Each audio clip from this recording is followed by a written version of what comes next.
saya dapatkan ketika diklat di BPGBK Karanganyar terkait dengan materi BK yang terbaru itu. Ternyata Bapak Ibu ada dasar hukum terkait dengan tugas tambahan di tugas tambahan guru mapel maupun guru SD atau MI itu. Ternyata ada seluruh guru itu berkewajiban untuk bisa mengaplikasikan BK karena itu di Permendikbud ada itu. Jadi nanti aplikasinya itu seluruh guru dijadikan guru wali yang bisa kolaborasi dengan guru BK. Nah, di dalam diklat kemarin itu ada cara atau jurus terkait dengan bimbingan atau konseling atau memotivasi anak terkait dengan kegiatan-kegiatan yang ada di sekolah.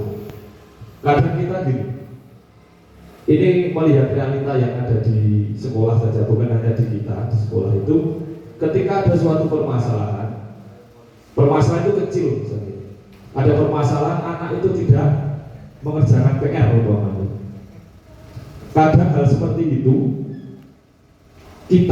saya juga ketika tidak mengerjakan PR, yang pertama kita muncul itu adalah emosi nih, orang gak ada PR ngomong-ngomong dan sebagainya.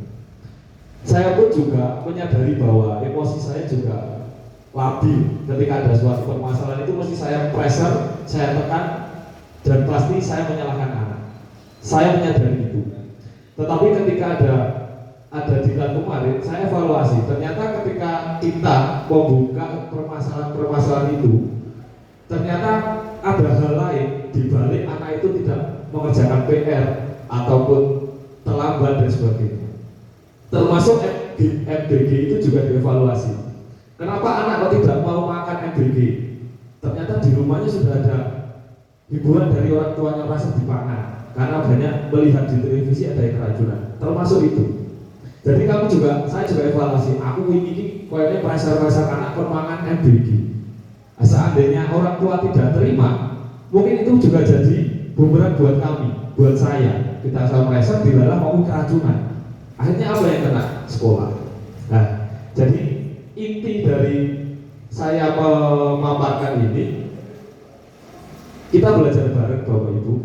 Ketika kita di lapangan melihat suatu permasalahan ataupun bakat ataupun minat, tolong kita handle dulu. Jangan sampai kita itu ketika di depan anak, Pak, saya itu nggak punya uang, Pak, saya nggak punya uang.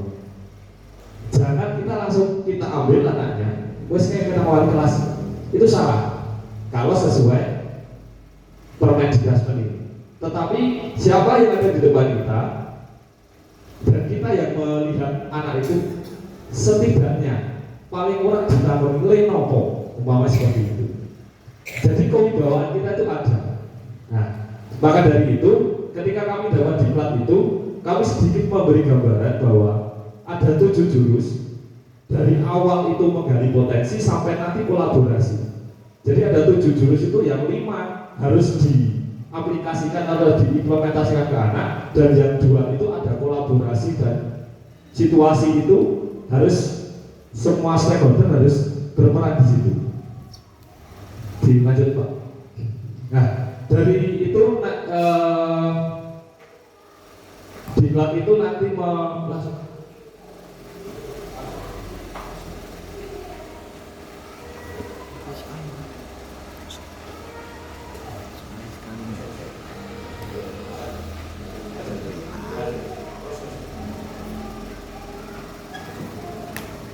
Nah, ini di dalam materi yang paling pokok itu ada namanya 7 jurus BK hebat. Bukan guru BK-nya yang hebat ya Bapak Ibu, tetapi jurus itu ditularkan ke seluruh guru agar guru itu bisa mengaplikasikan ke anak. Nah, 7 jurus BK maksudnya hebat, 7 jurus BK hebat merupakan bahan materi ajar. Jadi seluruh guru itu nanti entah itu dimasukkan atau modul atau enggak, tetapi paling tidak di dalam hatinya itu ketika ada anak siapapun itu anaknya, wali kelasnya sopo, kelasnya piro, itu anak kita. Jadi ketika ada permasalahan atau kan pengen konsultasi, entah itu lewat langsung atau lewat by phone dan sebagainya, kita layani dulu. Jadi ketika ada suatu hal yang notabene kegiatan ataupun apapun yang ada di sekolah, seluruh guru paling tidak tahu. Contoh saja, ketika kelas 9 besok ada pasti Ibu Eni menemui kasus aku kan sekolah tinggi.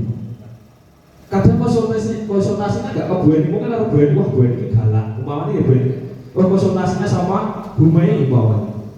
Nah paling tidak Bu Mei memberi gambaran, oh ketika melihat jurus yang pertama adalah nanti ada mengenal potensi. Oh, bocah kuwi senenge ngrungokke. Oh, bocah kuwi senenge gerak. Paling tidak Bu Mai bisa memberi arah. Oh, nek kuwi senenge gerak.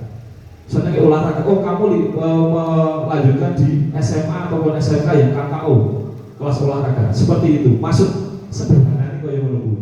Nah, ini karena waktunya sangat pendek kejar-kejaran, saya langsung ke apa saja sih jurusnya. Lanjut, Pak.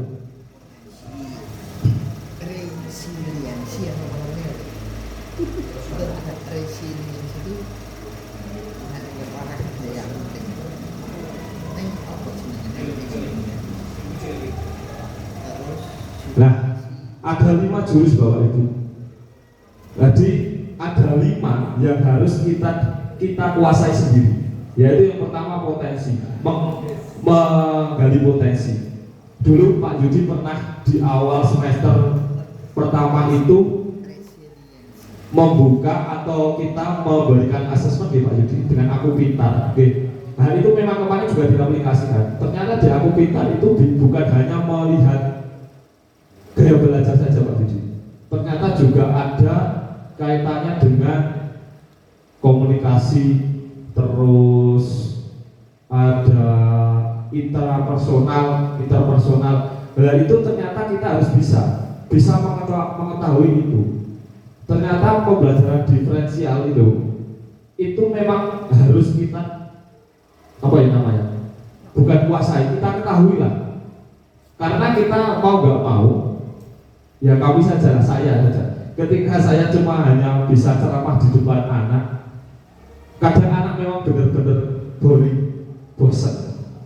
Jadi kemarin ketika di kelas itu 4 hari itu sama sekali semua peserta itu tidak menggunakan handphone, tidak menggunakan laptop. Jadi mengaplikasikan games dengan praktek. Jadi anak itu senang semuanya.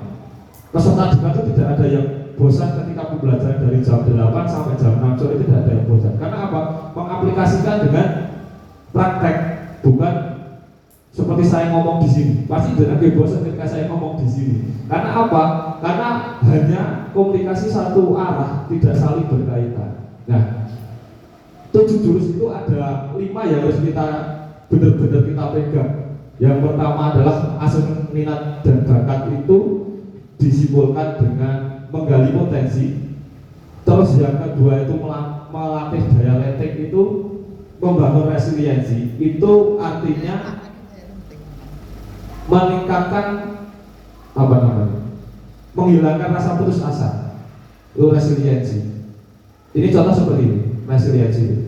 Kadang ketika saya contohkan kelas 9 lagi, ada keinginan untuk mendaftar di SMK X yang notabene itu untuk jurusan otomotif. Ketika kita kembali ke mengenal potensi, mungkin ketika di Aku Pintar itu ternyata dia bukan yang muncul bukan skillnya, tetapi apa? Auditory, pendengaran. Berarti dia tidak cocok, padahal dia keinginannya di otomotif. Terus peran Bapak Ibu ataupun saya, paling tidak kita bisa mengarahkan, oh ternyata anak itu sebenarnya bukan di situ. Ternyata ketika dia gagal, peran kita menjadi konselor itu kita memotivasi agar itu tidak putus asa. Oh ternyata tujuan anak itu bukan di otomotif, ternyata di olahraga umpamanya. atau di kesenian umpamanya, itu menunjukkan rasa resiliensi. Terus yang ketiga, regulasi emosi, menata emosi. Ini yang buat evaluasi buat saya yang sangat luar biasa. Karena saya lah, terutama saya evaluasi ketika banyak masalah. Saya mengakui anak ketika saya panggil ke BK pasti lagi belak-belak gitu. Karena saya tidak bisa mengelola emosi, beranggapan bahwa anak membuat pelanggaran itu benar-benar kesalahan dari anak. Ternyata kita perlu untuk introspeksi bahwa anak itu ditanya dulu, ngopo sih mas, mbak, kok ada permasalahan seperti ini. Kita memang seperti itu. Saya sendirilah yang saya contohkan, mesti memojokkan anak, mempressure anak agar anak itu mengakui dengan cara terpaksa, bukan karena keterbukaan. Itu mengelola emosi. Terus yang keempat, memiliki habit atau turun. Terus gede, stop.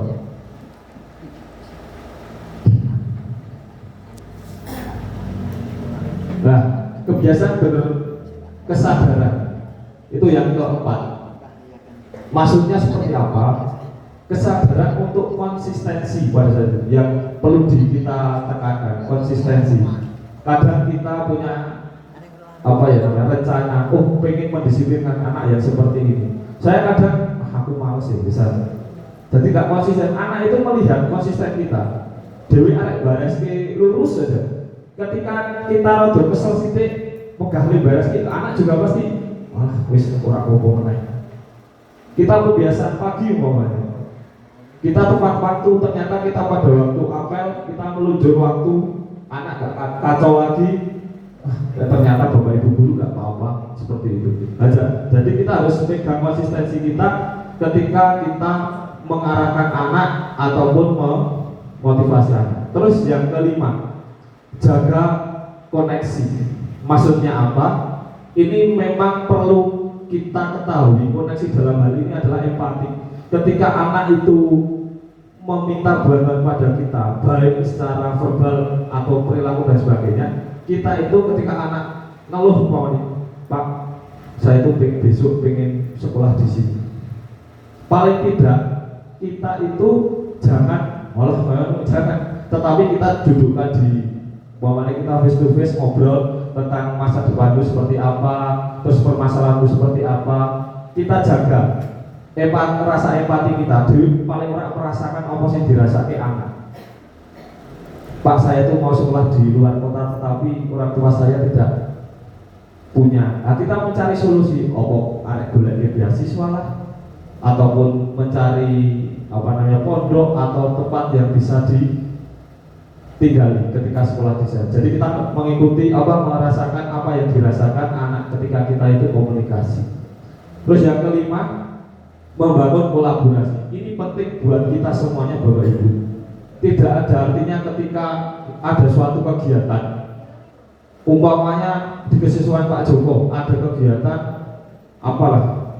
wasana-wasa umpamanya, tidak akan jalan ketika Pak Joko mempunyai rencana yang bagus, kita tidak disekuyung bareng, malah seakan-akan ketika ada suatu permasalahan malah dipressure atau malah juga dari ini. Jangan seperti itu. Karena apa? Suatu hasil ketika itu bagus di dalam suatu organisasi, kita organisasinya itu ya dinikmati bareng. Ketika hasilnya bagus ya dewe perlu senang kabeh.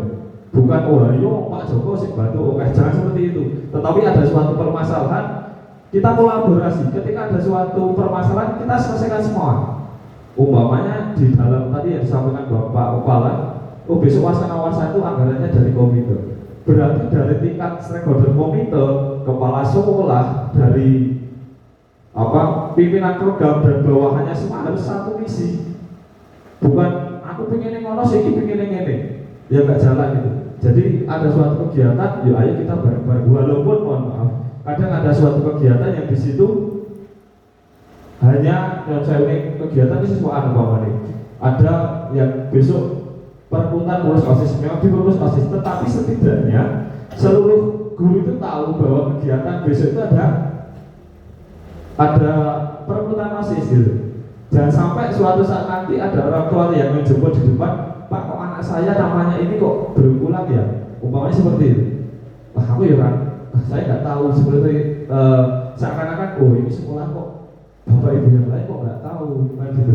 Jadi kita semua ada kegiatan sebisa mungkin dari warga sekolah, entah itu dari penjaga malam, yang paling bawah namanya dari guru, dari TU sampai yang di atas bapak kepala sekolah tahu tentang kegiatan yang kita jalankan kalau kita bisa membangun kolaborasi yang bagus.